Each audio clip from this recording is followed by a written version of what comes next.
can start. Okay, so good evening, everyone. Be'ezrat Hashem, we're going to talk about a very, very, very interesting topic. Each one of us needs that. Actually, this is something that was a dream of mine that someone will tell me that in a younger age, how to really fulfill my goals in life and really to be successful. So I want to tell you a story that I heard from someone, that this story brought me the idea of this whole topic. The story happened in the United States. It was a student. Actually, there was a big farm, 200 dunam of a farm. You say dunam? Yeah. Dunam, it's a measurement. I don't know how to say it in English. Yeah? No, like, dunam is 1,000 meters. Yeah. Kilometers. No, 1,000... It's a square kilometer. Square, yeah. So 200 square kilometers. Wow. That's a lot. Mm-hmm. This is the big, how the farm was big. And this farm is a very special farm. They have horses in this farm. Very special type of horses. Race horses. Yeah. So this is the farm, and in that farm they did a special event, a lecture. Brought a very big lecturer, and before that, the owner of the farm, he wanted to say something before the lecture, and that's what he was saying. He was saying, he was telling them a story with someone that was with him in the classroom when he was a child, in the same class. And one time, the teacher said he wants each one of the students to write an essay or to write something about their goal in life, what they want to be when they're gonna be grow up. When they're gonna grow up, what they want to be, what's their goal, what's their dream to be. He told them, but write something that really can become true. Yeah, don't say I want to be Bill Gates or something like that. Like something that you really know that you can really reach it. That's what was the teacher asked them to do. So each one of them wrote something, and they gave it to the teacher, and the teacher needed to give a mark on it. And after the teacher saw the essay of that his friend, that child, he gave him the sheet, and it was written a big F on it. Fell. And in the bottom he wrote, "Please see me after class." So what he wrote is his really dream. His dream was to have a big farm with a special type of horses, with a house in the middle and a pool, big pool. And he described everything that he wanted to have. Something like, really, it's a dream, yeah? Most of the people not gonna have it.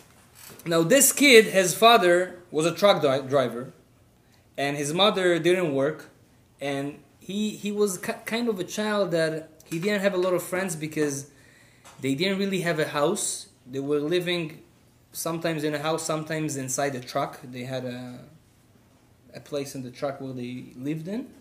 And they were going from a country to a country, depends on the work of his father.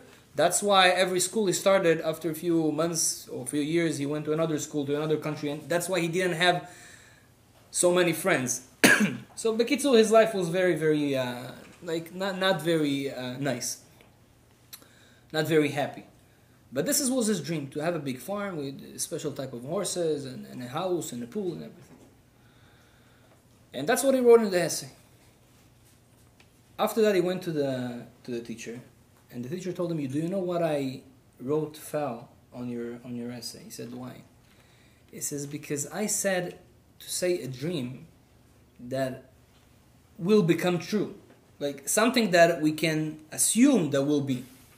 But you, from this type of family, this is not something that really can happen with you. This is a dream. I don't want a dream. I want something that is logical. And that's why you fell." So he told them, listen, I understood maybe you didn't understand the rules, but I'll give you another chance. Take the essay and write another one, and I'll give you another mark. So he gave him the essay. And he went to the house, and he saw, and then he came after, the day after, and he gave him the same one. And he told him, listen, I'll take my essay with me, and I'll take my dreams with me, and you take your F with you. Okay? Now, then, this person, he's presenting and saying, this is the owner of the farm. This is a true story. And he says to the people there, this kid was me. And I call this teacher the dream thief. Dreams thief. Because he wanted to steal my dream, and today I'm an owner of a farm with few square kilometers, 200 square kilometers, with a certain type of horses, with a house and a pool. And I'm glad for that day that I decided to not listen to this teacher and to fulfill my dream. And Baruch Hashem, this is one story that I heard that really touched me to see and understand that if we have a dream, we should go for it. But the question is, how do we do that? A lot of people, they want to reach a certain place. It doesn't matter in what area. Some people, it's in spirituality. Yeah, you want to be a big rabbi, you want to be a big tzaddik, you want to be a spiritual man, you want to be someone that works on his character and a good person. Someone want to be rich. Someone else wants to be a family person. Yeah, to have the best family in the world and to put all his attention and power in the family. Each one has his own goals. And the problem that first of all, we don't know how to fulfill them, and we don't know how to make them true. And the first thing is that we don't believe that we really can make them true. Sometimes you think, okay, to be a millionaire is just a dream. I'm never going to be a millionaire. Just a dream. But the Torah teaches us that it's not true. Kadosh Baruch Hu says that really, really, if you want something, you can make it become true. And this is what I want to spend a little bit of time with you today, to try to teach you what nobody taught me to reach our goals in life. So, first thing we study in the books of Kabbalah, first thing in life is called Ratzon. Ratzon is a will. First thing you should have, it's a will. If you have a will, our rabbi says you're already 60% in the thing. You just need a will. The whole problem that we have in life, that we don't have a will. We have a will, but we don't believe at that will. We don't believe that we can really reach it. So our rabbi says, Rabbi Nachman say, העיקר זה הרצונות והכיסופים. The most important thing in life is that you have a will to do something. First of all, decide what you want to have in life. You have to decide it. You have to have it in your mind. I want to be 1, 2, 3, 4. It should be inside your mind. It should be in front of you. I want to be like that. Second thing, the will, the Zohar, I'm going to tell you the words of Zohar. Zohar is we can say the most, maybe the first book of Kabbalah. Kabbalah is secrets of Judaism. And it was written by Rabbi Shimon Bar Yochai. It's almost 2,000 years ago. The Zohar, just by the way, just to understand what the Zohar is a genius book. Because this book writes the secrets of the creation.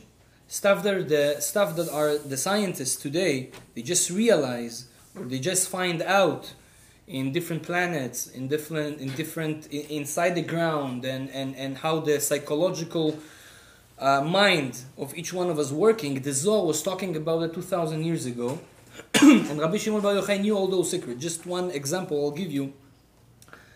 The Zohar in Parashat Vayikra says that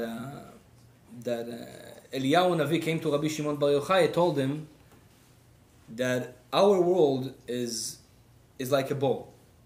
This is the shape of the world. It's a ball. Kol alma mitgalgela beigula kekadur, like a ball.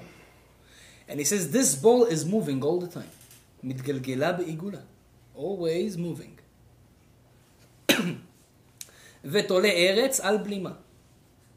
And this ball that is always moving, standing on nothing. That's what the Zohar says. תולה ארץ על בלימה. The world is standing on nothing. Who knows Hebrew, he understands that. So the Rabbi Shimon Bar Yochai 2,000 years ago tells you, listen, I don't have telescopes. Galileo Galilei still was not born. And I tell you that Hashem told me through Eliyahu Navi that the world is a ball that's always moving and sitting on nothing. Now, it's not logical to think such a thing 2,000 years ago, because 500 years ago, before Columbus came, everybody thought that the world is flat. And the world stands on something. Yeah, some says it stands on, on elephants. Yeah, there was a lot of... No, this is what science was 500 years ago. Yeah, we all studied that in science. This is what they thought. Today, we have all the cameras, we have all the measurements, so we know that those guys were, a little bit... But how come someone 2,000 years ago comes and tells you this stuff? And he didn't have anything to measure it. Rabbi Shimon Bar Yochai was in a cave 13 years because they wanted to kill him. So you see, the Zohar is something special. There's other places in the Zohar that tells you like even more details on how the world is built. But this is not our topic today. Maybe we're going to talk about that in a different time. For our topic, the Zohar tells us a very, very a nice secret. A secret that the Zohar tells us is like this. The Zohar says, אין רצון טוב שהאדם רוצה, והקדוש ברוך הוא לא מחשיב את זה. There is no will in the world that a person wants. Let's say you have a will, you want something. But you say to yourself, no, Hashem doesn't want it. Hashem is not going to listen to me. Hashem is not going to fulfill my wish. He says, everything you want and you ask from Hashem, everything, Hashem keeps your wish and keeps it with Him. And He pays attention to it. There is nothing in the world that just go for nothing. There's a lot of people that they pray for something, and they say, listen, my prayers are, they are ruined, they are not good, they are mekulkalim, how you say? Yeah, then my prayers are not good. Nobody answers me. Everything I pray, nothing becomes true. So maybe they don't listen to me up there. The Zohar says you are wrong. There is nothing in the world that goes for nothing. They don't throw to the garbage any prayer, any wish, any will that you have. This is first thing. By the way, the Zohar, the Gemara says the same. Very interesting that the Talmud was written almost 2,000 years ago also. They write, הקדוש ברוך הוא מצרף מחשבה למעשה. What Hashem is doing, He is taking a will, a thought, that you want to do something in your life. Let's say someone goes in the street and he says, listen, there is a big, here beside the Shatora, there is a big empty place. The grass. No buildings there. So let's say, you go in the street and you see that empty place. You say, listen, such a waste. I want to build a synagogue here. I want to build a place here that people will come and study Torah together and do like spiritual things. You have a wish to do that. But you have $500 in your bank account. So what you can do? You can do nothing. But you have a wish. You have a will. I want to do a good thing. I want to help. You heard about someone that needs help. He says, wow, I want to help him. He owns, $20,000 to someone. Yeah, I had a story with my the person, the rabbi that was the rabbi in my wedding. He's the rabbi of Tel Kabir in Tel Aviv, one of the neighborhoods in Tel Aviv. So this person is a very, very special person. He did something that I don't think each one of us can do. Look what he did. Just for an example to understand what's a person he was. Someone came to him and told him, listen, I have a problem. What's the problem? I didn't have money, so I went to the bad people, the mafia, Shuka Afo, Black market. the black market, to ask them for money because I was really in a bad situation. And they gave me money. And now I own the money and I don't have the money to pay. The problem is that they are taking my kids and telling them that they're going to kill them or do something to them. They are מאיימים, איך אומרים מאיים? Threatening on my life, dear life. בקיצור, very, very bad situation. He came to the rabbi, please rabbi, help me. Yeah, people think that the rabbis can do magics. You know? Okay, fine, no, sometimes they do. Listen what happened. They came to the rabbi, I need help! I don't know what to do, our life is in danger. I don't know those guys. Maybe they just say, but they can do also stuff. Mafia. So, the rabbi told him, listen, I want to help you. Let me think about it. He talked to his wife. He told her the situation. So she said, he's a Jew. We have to help him. So they say, okay, so let's sell our house. It's like it's exactly the amount they need. And everything's going to be okay. So he said to her, let's do it. They put their house on sale. They sold the house. They gave him the money. He gave it to the black market. And he got out of this. Now you guys tell me, באמת, seriously. Would you do that? Someone that you don't know. It's not your family member. It's not your brother. Just a person, a Jew, that has a problems. Would you do that? I don't know. I want to do that, but listen, I worked for my house so many years, you know. Be'emet, just look at what's Jews are, Baruch Hashem. So anyways, you see someone that has problems, he needs money. You want to help him. You want to help him, but you can't. You have only $500 in the pocket. He needs $20,000. So you can't help him. HaKadosh Baruch Hu says, listen, I take your will and I keep it with me. Because you had a good will. You wanted to do something good. Now you know that the Gemara says there was a very important lady, Matronita, important lady in the Roman Empire. She was one of the Senate, one of those who sit in the government. And she once was asking one of the rabbis in Israel a question, Rabbi Yossi. She asked him, tell me, I believe that God created the world. 7 days, no problem. He did everything in those 7 days. What he's doing after? He's on a vacation? What he's doing? You know what Rabbi Yossi told him? HaKadosh Baruch Hu yoshev umzavek zivugim. He's doing matches. Hashem is doing matches. Wow, what matches? So we understand matches is one of the most, it's the hardest thing in life, right? To take a woman and a man and to see that they are exactly fit each other to live a good life together. This is what HaKadosh Baruch Hu is doing. That's what the Talmud say. That's what Rabbi Yossi answered her. Our rabbis say, we don't understand really what Rabbi Yossi said. Matches, it's not just between a man and a woman. This is right.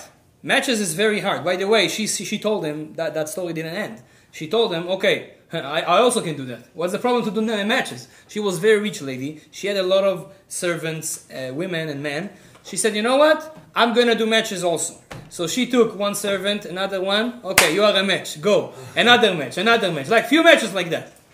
After a few days, each one of them came with the marks on the face, and Bekitsul, the matches didn't work so good. And then she said, listen, your God is the one. I don't know how to do matches. He's the best in it. You know? That's what she understood. This is the story. But Be'emet, matches doesn't mean just between a man and a woman. Matches mean in everything in the world there is matches. And I'll explain you for example. That's what our Torah says. You have a good will to build a synagogue here beside the Shator. But you don't have the money. You have a good will to do something good. But you don't have the opportunity to do that. You want to help your brother, but your brother is in Israel. You can't make it now. HaKadosh Baruch Hu says, listen, I take your will and I keep it with me. There is another Jew in the world that he is helping someone but he really doesn't want to help him. They forced him to help. You know, there is such situations like that, right? Sometimes you feel not comfortable. Okay, I'll help you to move.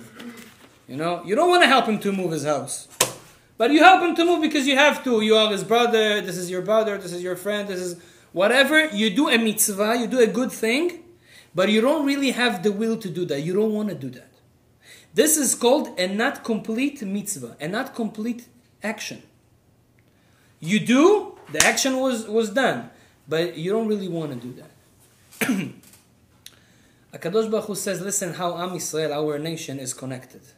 He says, I'll take the goodwill of that person that wanted to do a mitzvah.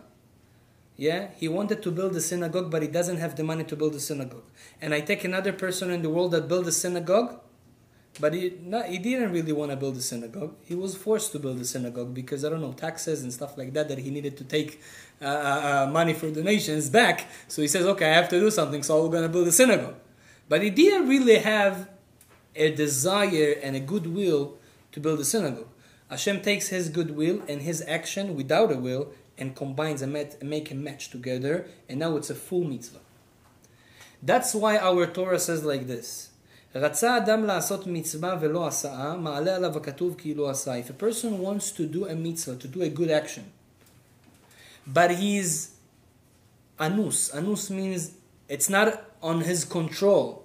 He can't do it because of any reason. He wants to do, but something blocks him because he doesn't have money, he doesn't have all the conditions to do that. The Torah says, even though he didn't do it in an action, Hashem says, for me, it's like you did. What do you mean it's like you did? Because I take your will and I'll take an action of someone else in the world and I'm going to combine them together to make a one full mitzvah. This is how Hashem complete our mitzvot. But the point is like this. If every Jew in the world has a will, this will, only the will that you have, is already like an action. This is already enough of an action. Because even though you didn't do the action, but the will is already very, very powerful. So first of all, we have to understand, the will is very powerful. I'll give you an example. There is, just by the way, Rabbi Chaim Palaji, one of the rabbis of Turkey, 150 years ago, he says, great thing, he says, let's say you have this kind of a wish to do something good, yeah, and you can't do it. He says, at that time, ask whatever you want from Hashem, He will give you. Every time that a thought to do a mitzvah, a good thing, a good action comes to your mind, Rabbi Chaim Palaji says, this is an opening of the gates of heaven. Every time you think, let's say, you just go on the street and you say, I want to sponsor a Torah class. I want to sponsor a Torah class. You just had it in mind. I don't know, I want to sponsor this week Torah class, okay? Just at the time that this thought came to your mind, Rabbi Chaim Palaji says, now ask whatever you want. This is opening of gates of Gan Eden. Something that doesn't happen at all after the destruction of the second temple, because the Gemara says after the destruction of the second temple, gates of heaven was closed. The only thing that they can open them is crying. When you pray and you cry, you open all the gates. Another thing is, you need a good timing. What's a good timing? Rabbi Chaim Palaji says, a good timing is a time that a good thought of making a mitzvah or making a good action coming to your mind. This moment is a big moment that the gates of heaven are open. That's why I'm telling you for your life. If you want to be successful in something, you have a test, you have something, yeah, and you have a thought like that coming to your mind, this is the time to ask whatever you need. But what we study from here? We study from it that the will of a person, a good will of a person, is so powerful to open the all gates of Gan Eden, of Shamayim, of heaven. So this is the power of our will. Another thing our rabbi tells us, there was a story with Rabbeinu Ari. Ari, it's Rabbi Yitzchak Luria Ashkenazi. That was his name. He lived in Sfat 500 years ago. He was one of the major Kabbalists, yeah, those who were dealing with secrets of Torah, of the Judaism, in the whole history. Arizal was something. He passed away at the age of 38, but he was genius. Genius. It's not just genius. He knew stuff that a normal person can't know. Like every person that would come to him, he would see on his face what he did today, what good things he did, what bad things he did. He would see on your face all the reincarnations of you in a past life before. And he had a student, Rabbi Chaim Vital, he wrote a whole book to tell him, the whole book he was telling him, and he was writing it, all his reincarnation, Rabbi Chaim Vital, who he was before, and all what was his sins, and why he came again, and what he needs to do now, everything. Rabbeinu Ari was genius. Just to tell you about Rabbeinu Ari, Arizal, it's one time he took him to Tveria. You know what is Tveria? Tveria is we have one of the small, it's not a sea, it's a lake, small lake in Israel called Kinneret. It's located in Tveria. So once Arizal took his student, Rabbi Chaim Vital, he took him to Tveria. And then he told him, take your hand. They were going with a boat. He told him, take your hand and take this water here and drink it. He says, why? He says, don't ask questions, just drink it. And he drank. Rabbi Chaim Vital says, from that moment, I don't know, something opened in my mind. I remembered everything I learned. Everything. Now, Rabbi Chaim Vital saw Arizal, he saw him only for 1 year and 10 months. That's the whole story. 1 year and 10 months, and then Arizal passed away.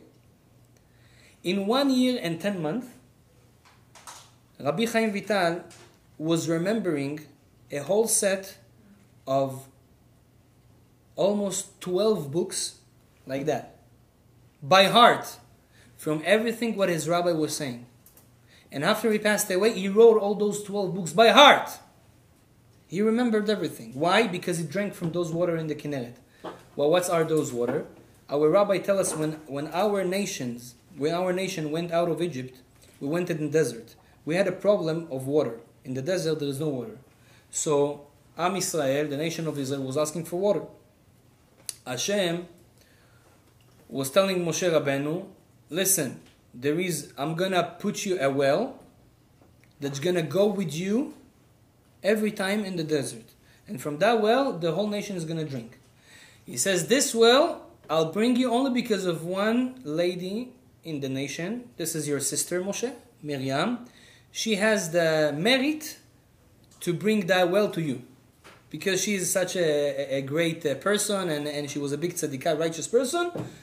Her merit, so you deserve because of her that well. By the way, when she passed away, they didn't have that well anymore, so they had another way to have water in the desert. That's why Moshe Rabbeinu basically took the stick and he knocked on the rock to get water. Why? Because Miriam passed away and they didn't have water, so they needed to find another way. But until that time, they had because of the well of Miriam. Now this well was a well, something unbelievable. Any person that was drinking from that well, he was remembering everything he learns. That's why 40 years in the desert, they were studying the whole Torah, the whole oral Torah. Moshe Rabbeinu brought it from heaven. So they remembered everything because of that well. Another thing that well is doing is that every time, every place that you have a scratch or any disease or something in your body, and you want to heal it, you just take water from that well and you put it in there, and it heals automatically on the place. This is one of the things that well did. That this water from that well. So when Am Yisrael went out of the desert to Israel, Hashem put that well inside the lake of Kinneret. So until today, that well is inside the lake of Kinneret, but we don't know where. The Arizal knew exactly where is it. He saw everything. Rentgen, you know what's Rentgen? You say Rentgen? X-ray. X-ray, yeah. X-ray, everything. He sees. He see X-ray where is the well of the Kinneret, and he doesn't drink from here. Why? Because you need to remember all the secrets that I'm going to tell you, because you're going to write books for the future for our nation. So this is Rabbeinu Arizal. So now there was a story with him. He was in Tzfat for a few years. Tzfat in Israel, this is a very holy city in the north of Israel. He lived there. Until today we have a synagogue there and everything. And when he was there, he took like 10, 12 students that he was teaching them secrets of Judaism. Stuff that not each one of us is allowed to learn. Some of the ideas I give you sometimes from the Zohar and all those books are from that. Yeah. By the way, I didn't tell you before. The Talmud was written 1,600 years ago. It says that the well of Miriam is still here. It's in the Kinneret. But there is one day, every week, that the well of Miriam is going through the whole world. Passing every water place in the whole world. When is it? Every Motzei Shabbat. When Shabbat is end, so every Motzei Shabbat, the well of Miriam is going through the whole world. That's why there was a custom in our nation. All the women, when we were doing Havdalah is taking Shabbat out. We take a cup of wine, we say a blessing to take the Shabbat out with a candle and a good smell. At that time, all the women was going out right away after Havdalah. Open back then they used to go to the well and take water, or today they go to the sink, take water right away and to give it to their husband and to drink by themselves. Why? Maybe now the well of Miriam was passing right now here in this place on this Motzei Shabbat, and I got that water and I'm gonna remember everything that I'm gonna do. That's why there is a good custom to drink water right away after you do Havdalah in Motzei Shabbat. But don't drink from a bottle. Drink from the sink. Why? Because they don't go in the bottle. They go to the water that are, yeah? That is flowing, yeah. So this is a good thing. So the Rabbeinu Arizal in Tzfat, he had a lot of students, 12 students, something like that. They were all knowing secrets of Judaism. One of the things in secrets of Judaism is how to pray. Because if you know all the right meaning of the words, and what to think while you pray, how to open all the gates and to get whatever you need. If you know all those secrets, you can get basically whatever you need. Anything. The people, the Kabbalists, the Kabbalist team, they know how to do that. So they were studying that. In the holy day of Yom Kippur, Yom Kippur is the holiest day of our nation, they were praying the last tefillah, the last prayer, which called Ne'ilah, which is the most important prayer, right, in Yom Kippur. They were praying it all together, all those Kabbalists, all those people very righteous and smart, with Rabbeinu Ari, with Arizal also. And at that time, they were trying to elevate their prayer up, to get, for the whole world, a good year. After the prayer, so the Rabbi Arizal says to all his students, do you know that we didn't have the merit to get our prayer up? It was stuck in one place. He didn't go up at the place that I wanted to get. But then, there was one guy in our building that was praying together with us, that because of him, he opened everything and all the prayer went up. So the student says, who is this guy? So he says, there was a new person coming to our shul. He was sitting in the corner. He's from Spain. So right away they went to him and they asked him, who are you? Like something special. Arizal says that all our prayers didn't go up only because of you. So you have to be something special. So he told them, I'm just a person that came from Spain. You know, in Spain they made there was a whole Spanish Inquisition.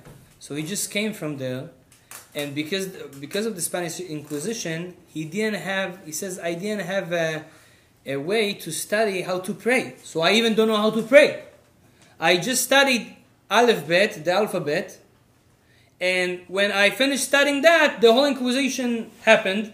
And I just went from one place to another place, and that's how I stayed there, and not it's called analphabet. Someone that doesn't know Torah, doesn't know how to pray.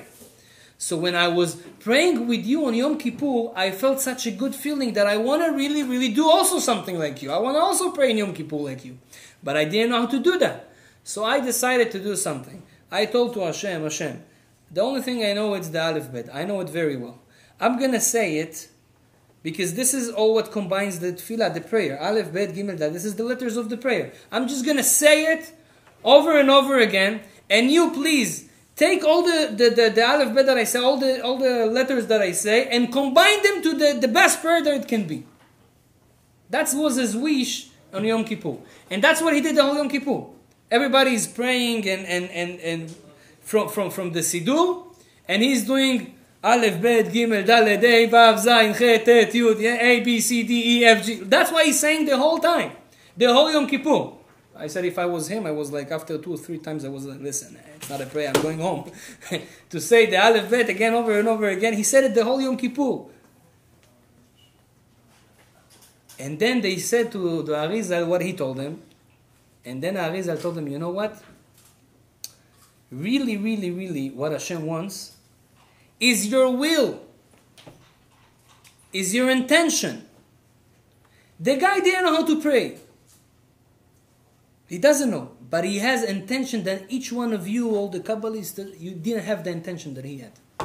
You didn't have the will that he had. And this is the most important. That's why I'm telling you, when you have a will, it's the most powerful thing in your life. You have to have a will. I want this and nobody's going to move me from that. This is the first thing, to have a good will. Second thing, after we have a will, a wish in life, a dream, you can't leave it as a dream. You have to make it practical. Put it in a daily life. For example, let's say you have a dream. Your dream now is to learn how to pray. Let's say, I want to be someone that knows how to pray. I want to know how to study Torah. I want to know, I want to be successful. I want to be a tayas? Pilot. I want to be a pilot. It's very hard. So I want to be a pilot. Okay, so you want to be a pilot? Okay, so you have a will. Now you have to put it practical. The problem is like this. When we have a big dream and we want to do it practical in our life, usually we start to think about how to do it, and then we become afraid a little bit. Wow, it's too hard. 4 years of studying, I don't know how to start. Like, how am I going to build it? In the beginning, it's very hard on you sometimes. And especially if you have a big dream. It's hard on you. Rabbeinu Tam, who's Rabbeinu Tam? Is the grandson of Rashi. Rashi is the most famous commentator on the Torah. His grandson, Rabbeinu Tam, he has a very special book. It's called Sefer HaYashar. It's a book that teaches you how to work on yourself, on your character. He says there a very big thing. He says, when you want to start something, you have a dream, you have a wish in your life, something, you want to do it, don't start with the big things. Start with the small things, with the easy things. Start with the most, let's say you want to open a business, okay? Right away you think, okay, I'm going to go to the government to open a business and I'm going to make it. Don't think about the big things in the beginning. Think about the small things. Okay, I'm going to make cards. It's easy. I'm just calling someone, tell him, listen, this is my details, give me a card. 100 cards. Why? If you're going to start right away with the big things, usually you're going to say, listen, you're going to feel it's too much on me. And you're going to lose your hope. Don't start with the big things. But when you start with the small things, same thing is in spirituality. You want to grow in spirituality. You want to be a tzaddik, a righteous person. A little bit, slowly. So you see, there is a lot of mitzvot to do. Don't start with the big things. Why? If you're going to go too big, you're going to fail. It's you, like you said, a vessel, right? You have a vessel, you are a vessel. Now you are a small vessel. You can't get so much light. You need to get small lights. Don't start with the big thing, because if you're going to get too much light and your vessel is so small, it's going to break the vessel. That's what happened with us when we want to do something in life. We think about the big things and they are breaking us. We have to do the small things slowly, and this is what's gonna, after we do small, we're gonna see, oh, we have a little bit of picture, and it was easy. So now you feel comfortable to go on. Then you can start and do the big things. This is what Rabbeinu Tam says. And it's applicable to everything in life. You can take it to business, you can take it to study in university, you can take it to Torah. You can take it to Tefillah. Yeah, for example, you wanna pray well, like everybody in the synagogue prays. But you don't know. So okay, I'll start with the Shmoneh with the prayer of the long prayer. No. You start with the Modeh Ani. Yeah, waking up in the morning, saying one sentence. That's it. Say one sentence in the morning. A day after that, say another 2 sentences. Whatever you can hold, don't take too much on yourself because you're gonna break. This is the second thing that we have to know. After we have a wish, we have a will, we have to put it in a practical, but before you put it in practical life, take the easy steps first. Then take the big ones. Now, when you have a will, a wish in life, our rabbi says now you have to put it in your physical life. And this is the most important things. Because in the end of the day, what Hashem wants, will is a very good thing. Yeah? But we want to see also actions. We want to see in this world actions. I was wrong when I said what Hashem wants is actions. It's not true. I'm taking my words back. Because what Hashem wants is will. Hashem wants your way, your will, and your way. The end, the result, is not in our hands. Because you can do whatever you want. You can try the best. If Hashem doesn't want the result to happen, it's not going to happen never. So our responsibility is not the result. Our responsibility is the will and the way. Yeah? Same thing in everything. Let's say you have a will as we said, you have a will to wake up in the morning very early to go to minyan to pray, let's say. Or you have a will to wake up in the morning and saying the blessings of the morning. Let's say you have a will like this. And you find out it's very hard. Why? Because you wake up too late, and now you don't have time, and you are late to work, and everything is messed up. So you see, every day you have a will. Before you go to sleep, you say, listen, tomorrow I'm going to do that, and then you wake up in the morning finding yourself not doing it. So then you have to say to yourself one thing. You have to say to yourself, Hashem wants my will and my way. He doesn't want the result. Because the result is on His hands. If it didn't happen, it doesn't mean that I didn't do my job. If the result didn't happen, it doesn't mean you didn't do your job.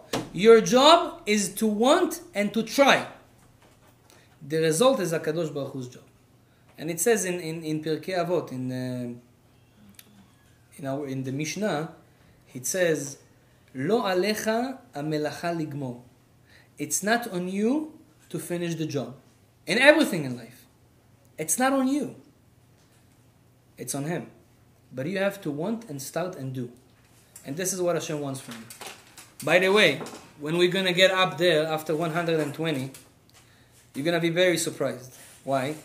You're going to see your friends that they will not succeed in life. They will not succeed in spirituality. You're going to see them in a very high position.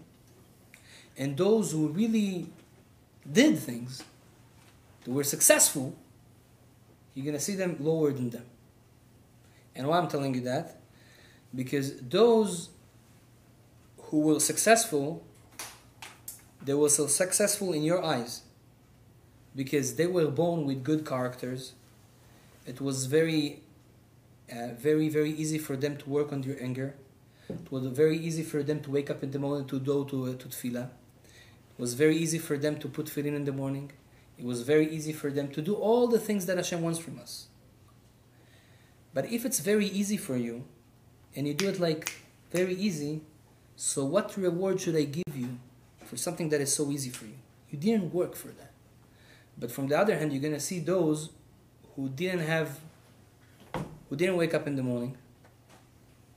Sometimes they do, sometimes they don't. They come to the synagogue one time in a week, twice in a week. And you're going to see them very high there, in a very high position. And you say, why, how? But then Hashem is going to show you, you know how much he worked on himself? Every day in the morning he had a fight. He had a fight with himself. And he wanted to go, but he couldn't. He had the Yetzirah, he had an even inclination that didn't give him to go. And because he was trying so much, even though the result was not exactly like you, your result was better than him, he's going to get more reward than you. There was a story about that with, there was a guy, a taxi driver. And there was a rabbi also. And the rabbi knew that taxi driver. The rabbi passed away, and the taxi driver passed away before him. The rabbi goes to heaven, and he see that they put him in this room, and few levels above him, they put the taxi driver. The rabbi says, 1 second, guys. I don't understand. I am a rabbi. I was giving lecture all my life, Torah to people, doing mitzvot, doing chesed. And the taxi driver is above me in heaven? What's going on here? So then an angel came and told him, listen, guy, I'll explain you. Here, we go by results. When you were doing your job, giving lectures, people were sleeping. When he was doing his job, driving in the road, people were praying. So that's why we put him in more than you. Now, this is a joke, but really this is applicable to life. Yeah, you think, okay, it goes by result? No. This joke is not true. The rabbi is going to get more reward. Why? Even though people were sleeping in the lectures, you tried your best. You did your best. And this is what Hashem wants for you. Do your best and leave the to be successful to Him. The succeed in the end, the result, leave it to Him. Don't worry about that even. One of the things that stop us from to be successful in everything, in business, in life, in study, in Torah, what block us? We afraid to not be successful. You start something and says, and if it's not going to go? And if it's not going to be successful? You're afraid. This takes you back. Don't think about the result. I'm going to do what I need to do. The result is in the hands of Hashem. You're going to take care of this. And by the way, if you live like this, you're not going to have worries in your life. Why? Because who am I? I'm just doing my job. Hashem is going to take care of the result. Whatever He wants and He thinks that's good for me, He's going to do. If you think that good for me, that my business is going to be closed, so close my business. If this is good for me, so do it. I don't worry about that. This is a big, big rule in life. Now, let's go back to what we said before. The second thing we need to know is to apply our will to life. How we apply the will to our life? We have to speak practically speaking. What we do? Okay, I want to wake up in the morning and be more righteous, more spiritual. Okay, I want to do something. How do I do that? Mamash, you have to think, practically speaking, how to do that. For example, someone want to wake up in the morning and do netilat yadayim, to wash his hands. We know we have impurity in our hands. This is block our day. This is not good to go with that impurity out. So I want to wash my hands. To wash the hands, I need to have a vessel. Someone decides, okay, I want to wake up in the morning and do netilat yadayim, but he didn't buy a vessel. So he's not going to do netilat yadayim. He's not going to have a motivation to do netilat yadayim because he doesn't have the tools to do that. We have to apply it and to buy the tools to our will, what we want. So first thing to do, go to Israeli souls, pay them $3 and tell them, listen, I need a plastic vessel for netilat yadayim. Can I have one? Yes, my friend. So I'll give you a plastic vessel for Natilat Yadayim. You take the plastic vessel and with a happy face, you're going to put it in the washroom or whatever in the sink. And now you're going to go to sleep and you're going to be sure that tomorrow you're going to wake up in the morning and use that vessel. You did an action. We have to actually do an action. Sometimes our laziness doesn't give us, to fulfill our wishes. And that's why the Torah comes and says, listen, don't be just talking. The Chachamim say, our rabbis say, Emor me'at ve'aseh arbe. Say a little bit and do a lot. This is a way of life of a Jew. Yeah? I don't know, today our Jews in our life is opposite. They talk, and at the end of the day nothing. They do nothing. No. A real Jew who goes by the Torah is someone that says, I'll do this and this, and then in the end he does multiply by 2 more. This is a mensch, this is a real Jew. So emor me'at ve'aseh, say a little bit and do a lot. Put your wills in practical things, so therefore it's going to be easy for you to fulfill them. And the last thing is called self-confidence. And this is the most important thing in our life today. And this is the biggest issue in our life today. You know why we are not successful? Because we don't have self-confidence. And you know why we don't have self-confidence? Because people take our self-confidence down. A very beautiful lady, she goes in the street and then someone tells her something about her eyeliner. Eyeliner? That is not beautiful. And then the whole way home, she thinks about it. Wow, I'm ugly. This is take her self-confidence down. The next day, she's going to go on the street. She's not going to feel like confidence as the day before. Someone took it down. We have that problem. Yeah? Same thing with everything in your life. You open something, you open a business, and people take it, and it's called mekarerim otcha. They cool you. You know who is the best cooler in life? The first cooler in life is called Amalek. You know who's Amalek? The nation that is the bad nation, the most bad nation in the world. That's how the Torah calls them. Amalek, their source of soul is bad. Why? You know why? Because they know how to cool people. When Am Yisrael, when the nation of Israel came out of Egypt, they were so warm in believing Hashem, you can't even imagine. And then Amalek comes and cooled them off.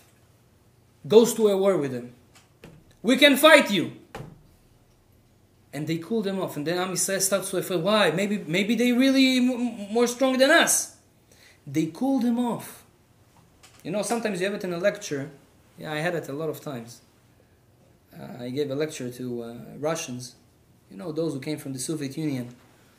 So there is certain people from the Soviet Union that they are still communists in their mind. Yeah, they can't understand, and they can't understand that there is someone, Hashem, that really takes care of this world. He created the world. It's very hard for them to understand that. So I was giving a lecture for Russians, for Russian people, and there was always a one Amalek there in the yeah. Everything I say, somehow he makes a joke out of it to cool the people off. Everybody was like, "Wow, right, you're right." And then he, a clown, he's making a joke from it, and everybody cools down. So then I told him, "Listen, you are a small Amalek. You know, Amalek is." And then he got mad, like, "Wow, you called me Amalek." I said, "This is what your job. That's what you do. Look at yourself. What you're doing. You're cooling people off. Why?"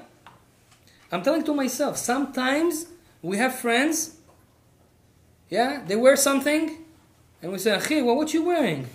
Ugly." Why you do that to him? Do you know that you can destroy his life? There are people that are sensitive, very sensitive. There are certain people that don't listen to this lecture today. and now I'm gonna teach you how to not pay attention to those people. But a lot of people cool us off, and those guys are little Amalekim that going around the streets. And sometimes we are this Amalek. Because you destroy people's life. You tell them, he puts glasses. And then you tell him, okay, it's not, yo bro, it's not good on you. Glasses, it's not for you, man. You know what you did to this person now? He's gonna go every day, wake up in the morning with this sentence inside his mind. My glasses are not beautiful on me. I'm not gonna feel complete with myself because of this guy. Do you know what you did to him? Now we can't fix the world. We can't. Yeah. Sometimes I try to do that, and then after a few minutes I understand that I can't do that. Because there's too much bad things happening to people, I can't help everyone. And sometimes you can't help yourself. We can't fix the world, we can't fix the people, but we can fix ourselves. A lot of times people trying to get our self-confidence down. You're not going to be successful. You're not going to pass the test. You're not going to be successful in that business. Akhi, you're not smart enough to do that. Stuff like that. You don't have a power of speech to do this. Yeah? Stuff like that, they tell you and you cool you off. You don't look good. We have to understand there is one very, very important word that we have to apply it to ourselves. It's called next.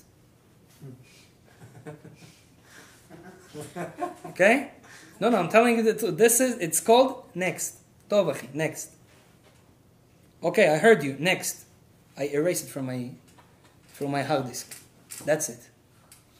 This is very important for our life. Why? Because if everything someone tells me, I'm gonna take it seriously, yeah, I'm not gonna be successful in life. I'll tell you the truth. I'll tell you an example. Let's say I know Kabbalah, and now I call you, I'll tell you, listen, I see in your face that you're not going to have money in your life. You're going to be a poor person. Listen, this is your luck, what you can do. I'm telling you, according to the Zohar and everything, you're gone, that's it. You're not going to be successful in life. You're not going to get married. This is what your goal in life. You're not going to get married. You have to be single until the end of your life. There is two types of people, how they going to accept what I said. One guy gonna say, why this rabbi is genius. You said if he's told me that, that's what's gonna happen. I don't know what to do. And there is another guy says, listen, I think this rabbi is a little bit cuckoo. Okay, maybe he was wrong. And listen, they say stuff. Next. Two types of people. You know who's the successful people? The second one. Because when you see someone trying to cool you off from a goal you have, like this, you remember the story in the beginning? That this dream thief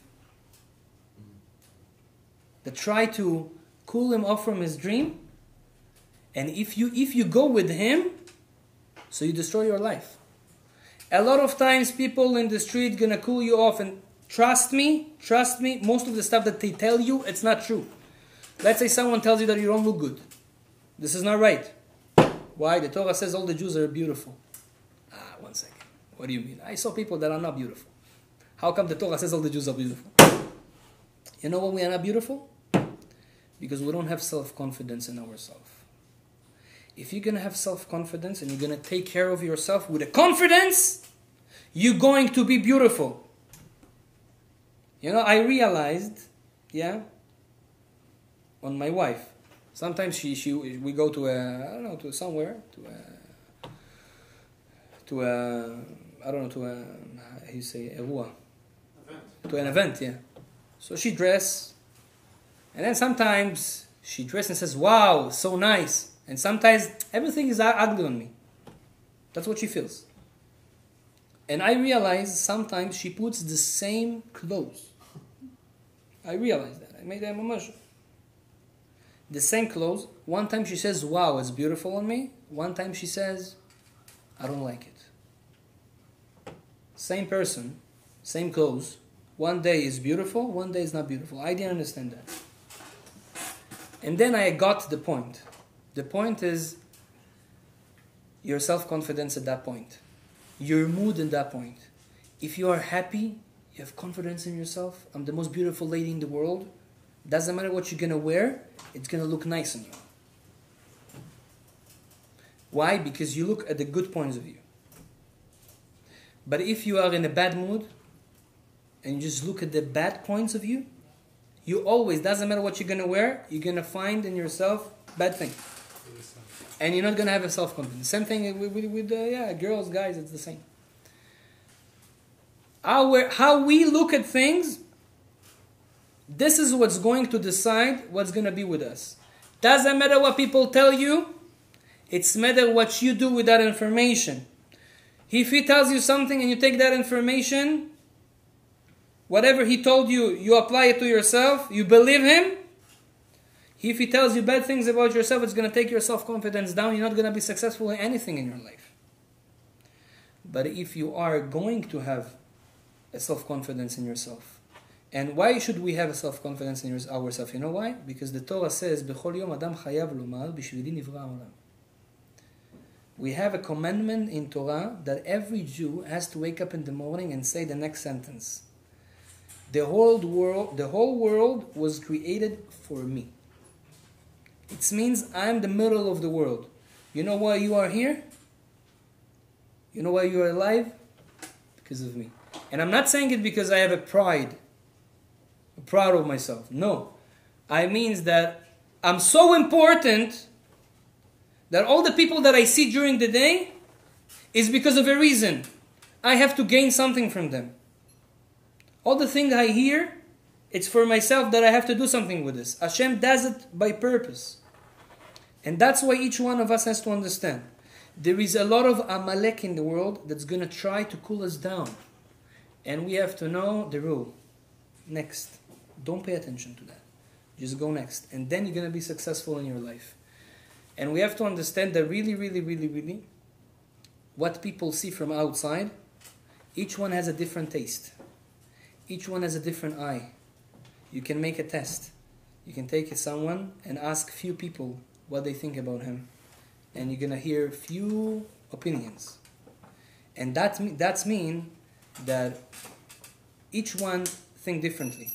Even if someone told you something negative about you, about how you look, about how you are as a person, as a character, about how about your whatever business or success in life, he told you something negative, you don't have to pay attention to what he says, because this is what he thinks, and the other people in the life in the world would not think what he thinks, because this is what he saw now. And Amalek, Kadosh Baruch Hu wants to try me, so he sent an Amalek to see how do I react to that.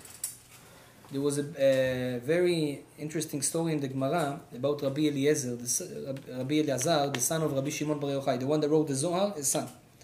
One time he went on his horse, was driving the horse, and then he saw an ugly person. But when I say ugly, it means ugly. He saw an ugly person. And then he told him, listen,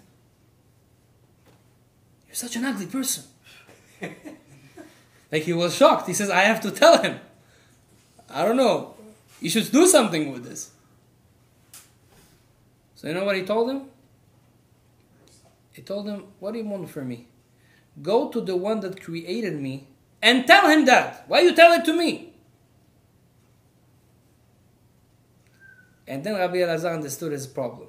Why? And then he was going down the horse and says, listen, I'm sorry. Please forgive me. He says, I don't want to forgive you.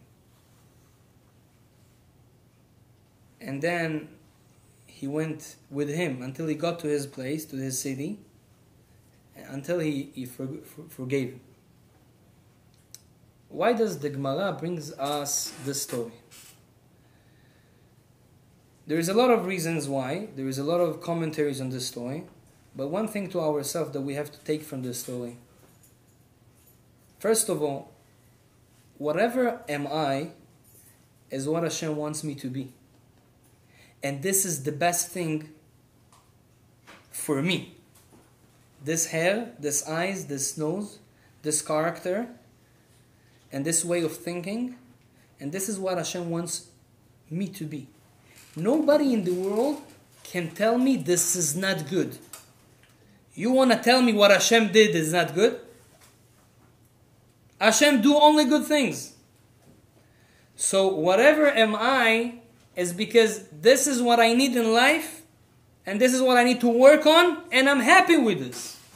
And we have to get it to our mind that to understand that this is what Hashem wants from me, and I'm happy with this, and nobody else can take it out from me. And that's why we have to be always, always, always with confidence on everything we do. And nobody should take it out of us. So today, there's a lot of details to say more how to succeed in life. But for today, 3 things or 4. One thing is, you have to have a will. And even if you're not successful, be happy that you have a will. You have a will to wake up in the morning, even though you don't successful, be happy that at least you want to wake up in the morning. You want to do a good thing. You want to have a good... This is already, Rabbi Nachman says, this is already a big thing. In our generation, it's so hard to be close to Hashem. It's so hard to work on yourself. So just to have a will to work on yourself, it's already a big person. It's already a righteous person. So first of all, be happy with the will that you have. But it's not enough for us. We want more than that. Make it easy for you. How you make it easy for you? Start with the easy things. Don't take the big things on you, because you're not going to be successful.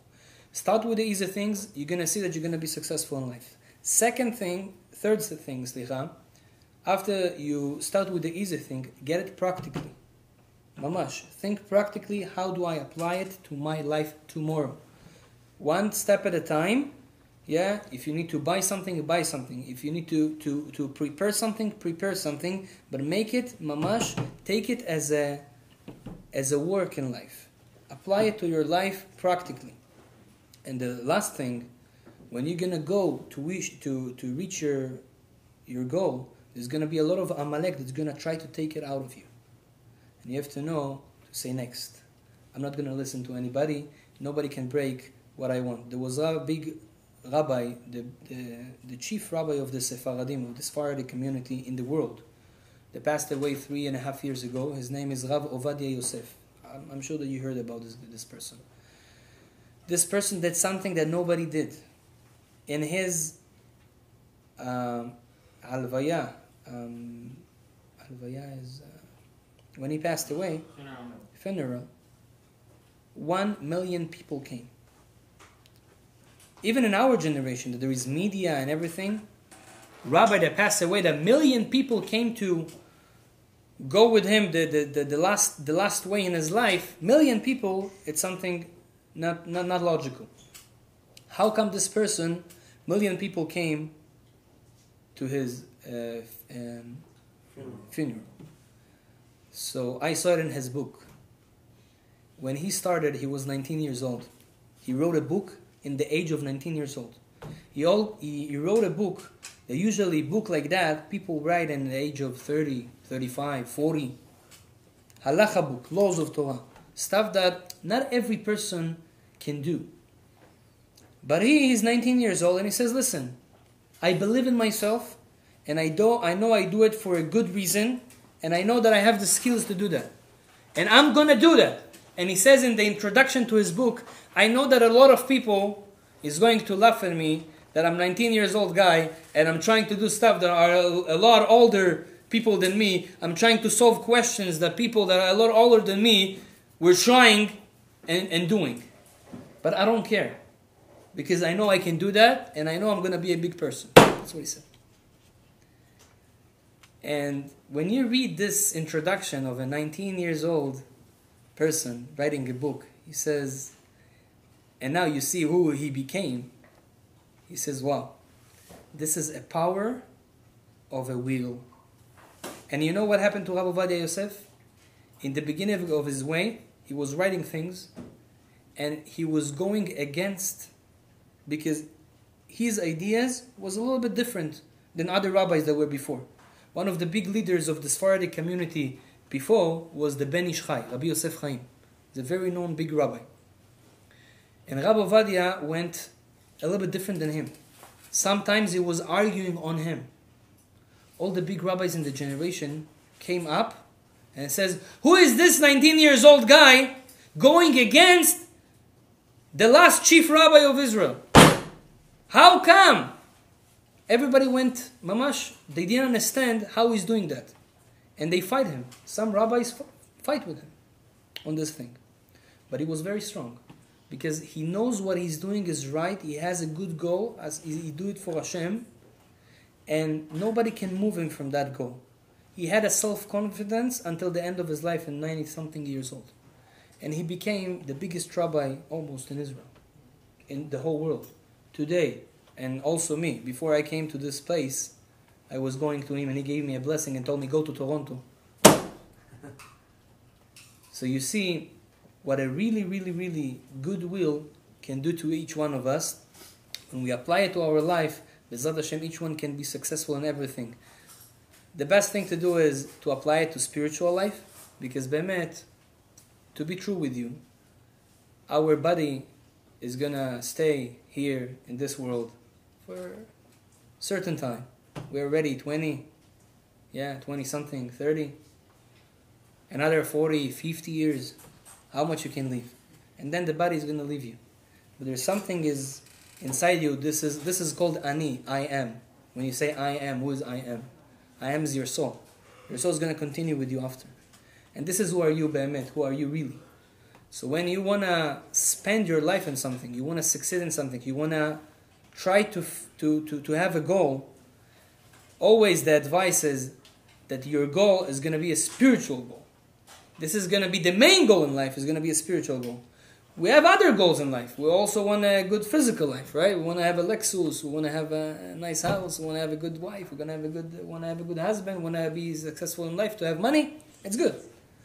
But this should not be our main goal in life. Each one of us should find his main goal in life. Why am I here? What should I do here? What's my specialty in life? And what should I do and bring to the world and bring to myself? But if Hashem willing, we'll do also a lecture about what's the purpose in life. Why each one of us came here. This is the most important topic, I think. B'ezrat Hashem, maybe next time. So I want to thank, first of all, the sponsors of the place, which is Uri, that gave us the place, and Eli's Fine Food. You know Eli's? Yeah, which is a great man. I told him, listen, we do lectures for youth and people and stuff like that, and some good ideas in Torah. He says, no problem, Chinese food on me. So I want to thank him, even though he doesn't hear us, maybe he's going to hear us in the video. But I want to thank him, and I want to thank Dror for organizing everything. And I want to thank you, B'ezrat Hashem, that you spread the word and make other people succeed in life and make other people fulfill their dreams, B'ezrat Hashem. Baruch Adonai Le'olam. Amen ve'amen. Any question, I'm here. And thank you for Daniel also.